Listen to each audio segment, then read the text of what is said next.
بھی خراج تحسین پیش کرتے ہیں کہ جنہوں نے اس محفل میں شرکت کی اور اپنے ان بھائیوں کی بہنوں کی حوصلہ افزائی کروائی۔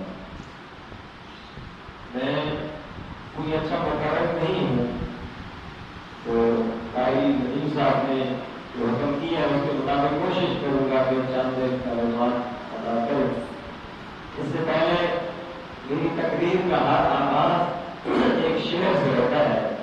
جب میں ان بچوں کو دیکھتا ہوں تو مجھے اپنے وہ استاد محترم، وہ میرے گاؤں کے ہیڈ ماسٹر صاحب یاد آ جاتے ہیں، جناب سید معین الدین شاہ صاحب۔ ہماری پاسنگ آؤٹ ہو رہی تھی، میں میٹرک پاس کر کے جب اسکول سے فارغ ہوا تو وہ ہماری ایک الوداعی پارٹی ہوتی تھی، اس میں انہوں نے یہ شعر پڑھا تھا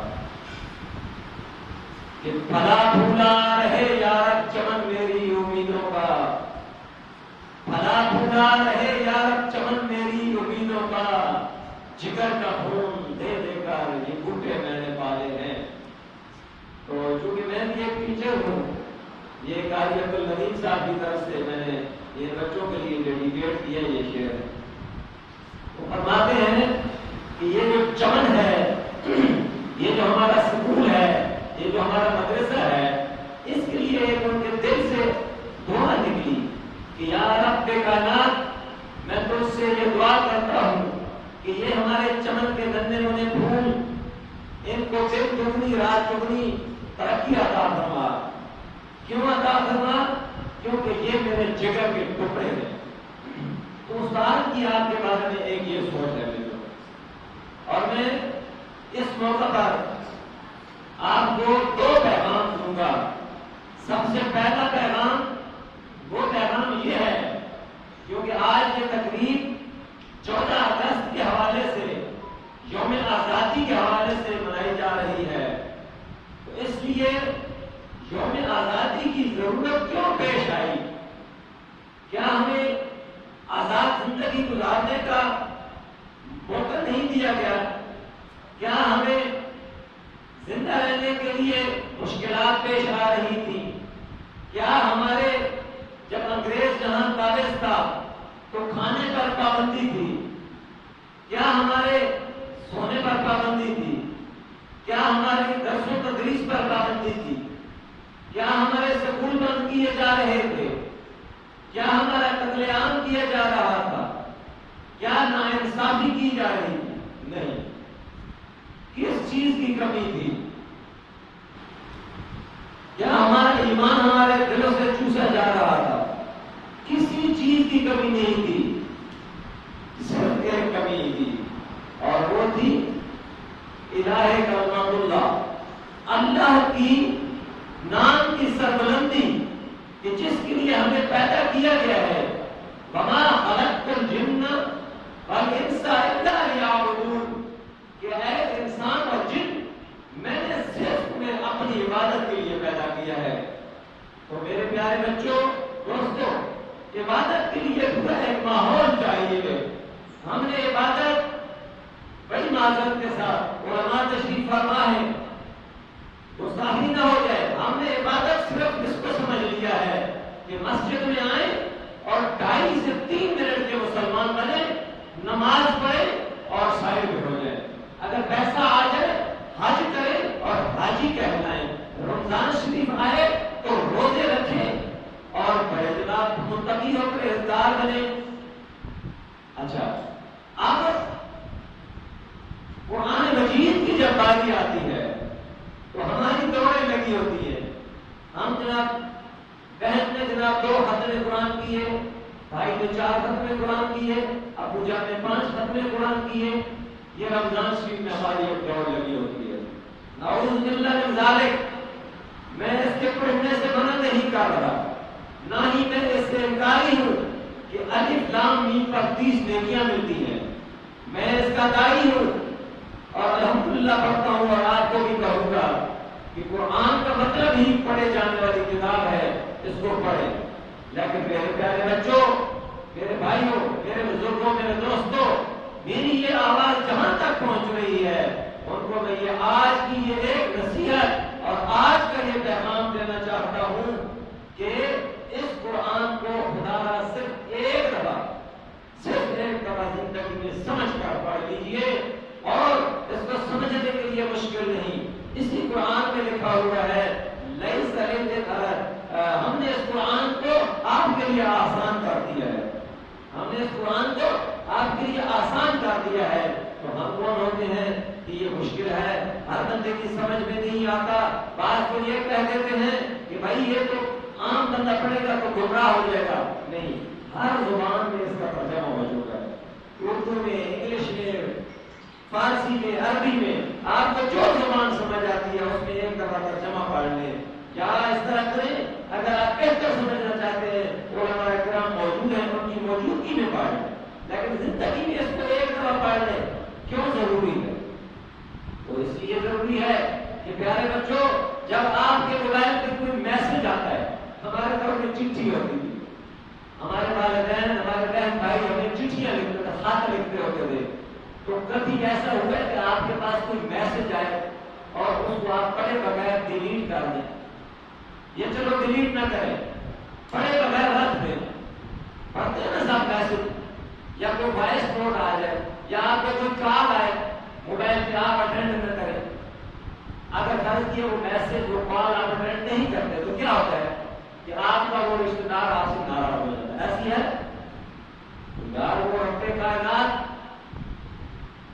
جس نے ہمیں پیدا کیا، جس نے ہمیں اس آزادی سے نوازا کہ اس پاکستان میں تم جیسے چاہو رہو، اور اس قرآن کو اپنے سینوں سے لگاؤ، تو اس رب کائنات کا پیغام، اس رب کائنات کی وہ چٹھی، اس رب کائنات کا وہ لیٹر، وہ میسج ہم پڑھے بغیر رکھ دیتے ہیں۔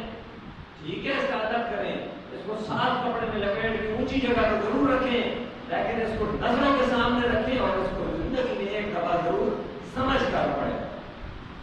ایک تو پیغام ہو گیا یہ کہ ہم نے قرآن کو سمجھ کر پڑھنا ہے، اور کسی عالم دین کے پاس، استاد کے پاس بیٹھ کر پڑھے تو اس سے بھی زیادہ افضل ہے کہ جو استاد سمجھا سکتا ہے، آپ اکیلے میں وہ نہیں سمجھ سکتے۔ آپ نے دوسرا نقطہ اٹھایا تھا کہ یوم آزادی، ہمیں آزادی کی ضرورت کیوں پیش آئی کہ سب کچھ موجود ہونے کے بعد ہم چاہتے تھے آزاد ہوں۔ تو پیارے بچوں، ہمیں یہ آزادی نہیں تھی کہ ہم اپنے ملک میں اللہ اور اس کے رسول کا بنایا ہوا قانون نافذ کریں۔ قانون صرف ہماری مساجد تک نہیں ہے، دین اسلام صرف مساجد مدارس کے لیے نہیں آیا، یہ دین ہمارے اسکولز کے لیے بھی آیا ہے، یہ دین ہماری دکانوں کے لیے بھی آیا ہے، یہ دین ہمارے تھانہ، کچہری، پارلیمنٹ، ہر جگہ کے لیے آیا ہے۔ ہماری جتنی سوشل سماجی اور زندگی ہے، پوری زندگی کو گزارنے کے لیے اس میں قانون لکھا ہوا ہے۔ تو یہ ایک مینوفیکچرنگ بک ہے، یہ کیا ہے؟ مینوئل بک۔ قرآن پاک کیا ہے؟ ہمارے لیے ایک مینوئل بک ہے۔ جس طرح کہ یہ موبائل آتا ہے، اس کا ڈبہ جب آپ کھولتے ہیں تو اس کے سرے پر اوپر ایک کتاب چڑھا ہوتا ہے، اس موبائل کو آپ نے کیسے استعمال کرنا ہے۔ تو میرے پیارے بچوں، کیا اتنی بڑی کائنات بنانے والے نے کوئی مینوئل بک نہیں بھیجی ہوگی؟ جی بالکل بھیجی ہے، اور اس کا نام ہے قرآن پاک۔ تو جب تک ہم اس قرآن پاک کو سمجھ کر زندگی نہیں گزاریں گے تو کبھی بھی آپ کی زندگی میں سکون نہیں آئے گا، کبھی بھی بچہ تابعدار نہیں ہوگا، کبھی بھی آپ کا استاد آپ کے معیار پر پورا نہیں اترے گا، کبھی آپ کو آپ کے والدین اچھے نہیں لگیں گے، وہ آپ کے 10 روپے روکیں گے اور ساتھ ہی آپ ان کو برا بھلا دل میں کہنا شروع ہو جائیں گے۔ اور اسی قرآن میں لکھا ہوا ہے کہ والدین کا احترام کرو، استاد کا احترام کرو۔ جب ہم قرآن کو نہیں سمجھتے تو ہماری پوری زندگی کا احساس ہوتے رہ جاتی ہے۔ وہ کیوں ہوتی ہے کہ ہم اس موبائل کو اس مینوئل بک کے ہٹ کے استعمال کریں۔ مثال کے طور پر میری کال آئے اور میں ریڈ بٹن کو اوپر کر دوں، ریڈ بٹن کو ٹچ کروں گا تو کال اٹینڈ ہو جائے گی، بولو بچوں۔ اگر میں گرین بٹن کو ٹچ کروں گا تو کال اٹینڈ ہو جائے گی کہ نہیں؟ ہو جائے گی۔ اچھا، یہ مجھے کہاں سے پتا چلا؟ اسی مینوئل بک سے، اس کے ڈبے کے اوپر جو کتابچہ پڑا ہوا تھا، اس کتابچے سے مجھے پتا چلا کہ بھائی جب کال آئے گی تو آپ نے گرین بٹن کو ٹچ کرنا ہے تو یہ کال اٹینڈ ہو جائے گی۔ ایسا ہے کہ نہیں؟ اب میں اس کے جب مخالف کام کروں گا یا اس کو سیکھ کر نہیں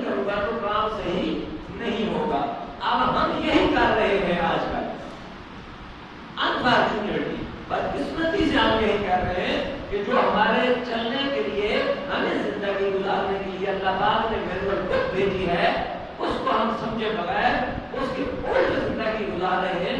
اسی وجہ سے یہ سارا فساد ہے, اسی وجہ سے یہ سارا دنگا ہے, اسی وجہ سے پریشانیاں ہیں, اسی وجہ سے اولاد نافرمان ہے, اسی وجہ سے ہمیں والدین اچھے نہیں لگتے, اور اسی وجہ سے ہم استادوں کی اور علماء کی گستاخی پر آئے ہوئے ہیں. تو انشاءاللہ آج سے تیار کرتے ہیں سب کہ قرآن کو سمجھ کر پڑھیں گے, میرے سمیت سب ہاتھ کھڑا کر کے کہیں گے انشاءاللہ.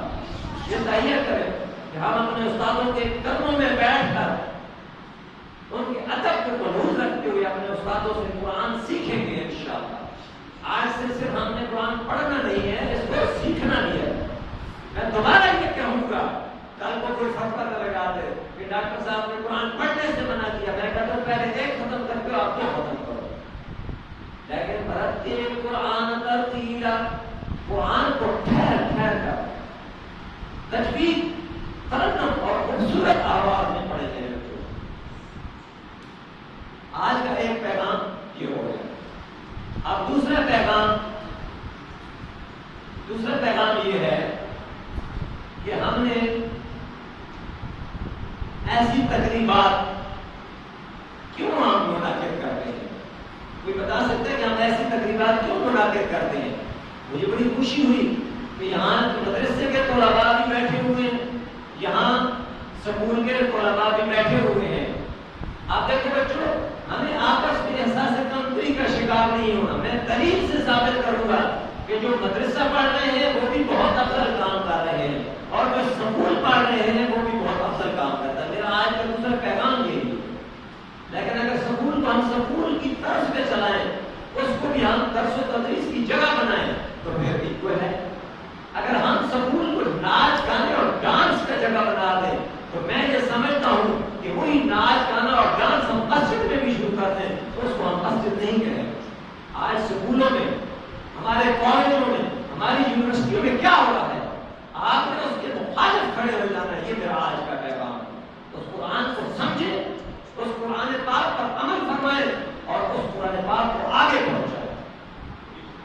انشاءاللہ کھڑے ہوں گے. امر بالمعروف و نہی عن المنکر کی یہ تقلید, اس پہ عمل کرنے کا حکم اللہ اور اس کے رسول نے دیا. یہ ڈاکٹر رمضان کا حکم نہیں ہے.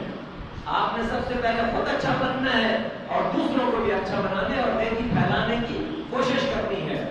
میں دلیل سے ثابت کروں گا کہ مدرسے اور سکول میں کوئی فرق نہیں ہے. اگر سکول کالج اور سکول کالج ہے اور درس و تدریس کی, مجھے یہ بتائیں, اصحاب صفہ کے لیے نبی کریم صلی اللہ علیہ وآلہ وسلم, علماء کرام تشریف فرما ہے, ایک مدرسہ بنایا گیا.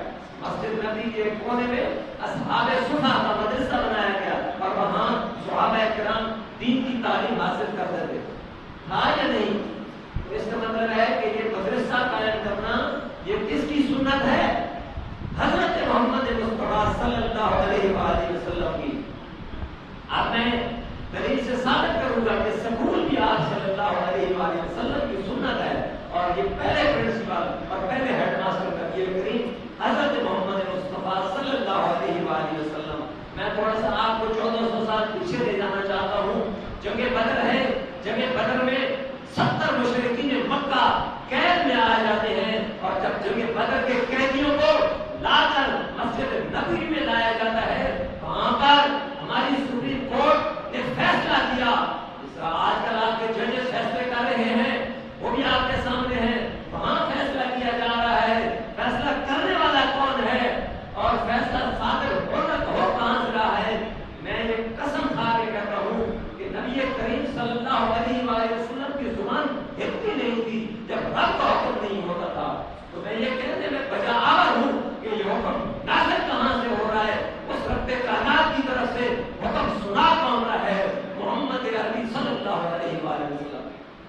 کیا فیصلہ ہو رہا ہے؟ پہلی اسلام اور کفر کی پہلی جنگ ہے. اس جنگ میں 70 قیدی شکست فاس کے بعد مسلمانوں کی قید میں آ جاتے ہیں, اور قیدیوں سے کیا ڈیمانڈ کی جاتی ہے کہ مال و زر لے آؤ یا ان کو قتل کر دیے جاؤ.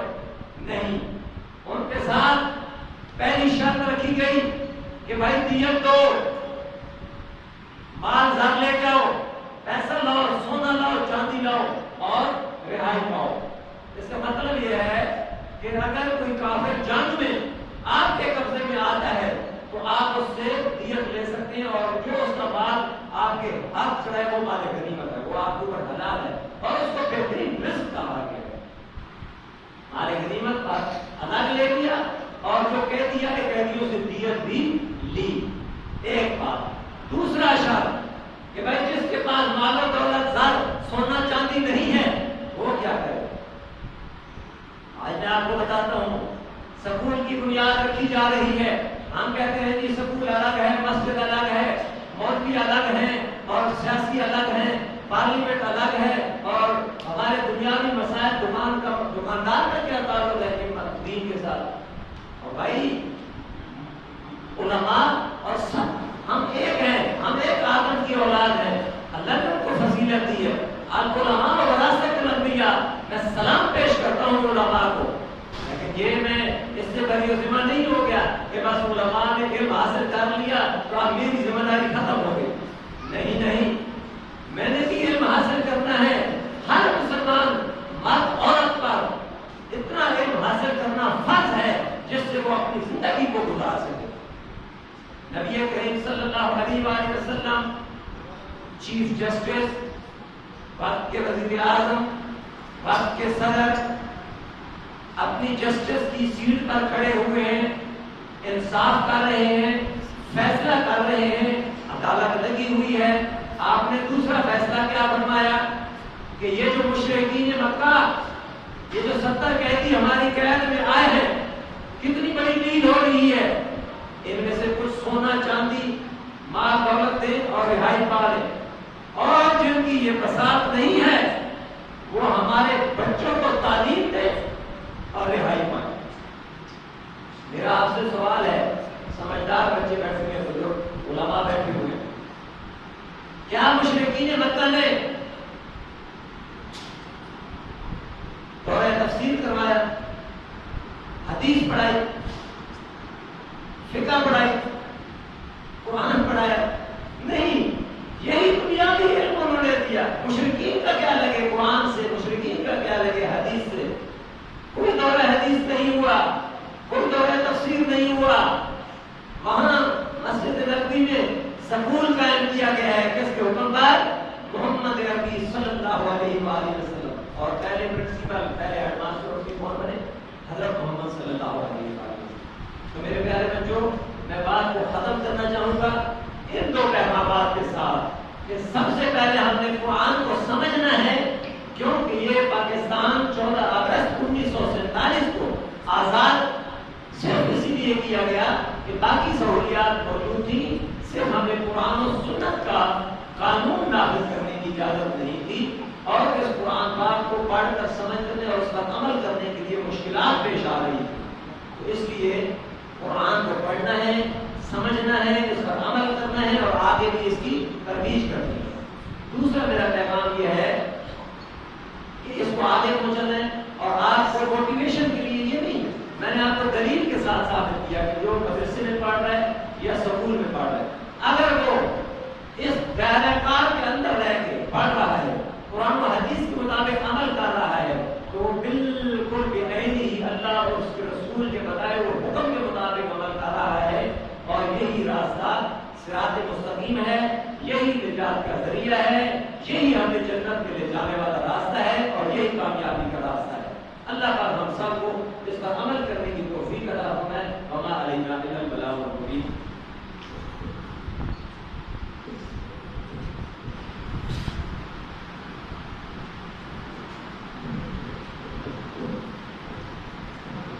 بسم اللہ الرحمن الرحیم۔ ہمارے مہمان خصوصی جناب ملک مہربان عوام صاحب اپنا بہت ہی قیمتی وقت نکال کر ہمارے اس چھوٹے سے پروگرام میں آئے، ہم ان کو اپنی دل کے عطا گہرائیوں سے خوش آمدید کہتے ہیں۔ قاری محمد بلال صاحب جو یہاں کے محتمم اور صدر ہیں، ان کی طرف سے اور تمام مدرسے کی انتظامیہ کی طرف سے خوش آمدید کہتے ہیں۔ جناب چیئرمین محمد اسماعیل عوام صاحب ہمارے ساتھی تشریف فرما ہیں، ان کا بھی ہم شکریہ ادا کرتے ہیں، اپنا بہت ہی کم جو ہے کے پاس وقت بہت کم ہوتا ہے، اس وقت کم وقت میں سے بھی اپنا قیمتی وقت نکال کر ہمارے اس مدرسے کو ٹائم دیا۔ ڈاکٹر رمضان صاحب چیئرمین اقرا انٹرنیشنل اسکول وہاں سے تشریف لائے ہیں، کیونکہ ہمارے جو ادارے ہیں حضرت، تو وہاں سے ہمارے جو بچے ہیں وہ نہیں آ سکے، ہمارے صرف یہاں کے جماعتوں کے بچے ہیں وہ یہیں پہ بیٹھے ہوئے ہیں، اور ان کا ہم نے ایک چھوٹا سا پروگرام کرایا تھا 14 اگست کے حوالے سے اور پرچم کشائی کے حوالے سے، تو صرف 2 منٹ لوں گا آپ کے اور اس کے بعد انشاءاللہ پرچم کشائی کریں گے۔ سب سے پہلے میں محمد عمیر کو بلاؤں گا، عمیر تشریف لائیں اور 14 اگست کے حوالے سے ایک چھوٹا سا بیان کر دیں۔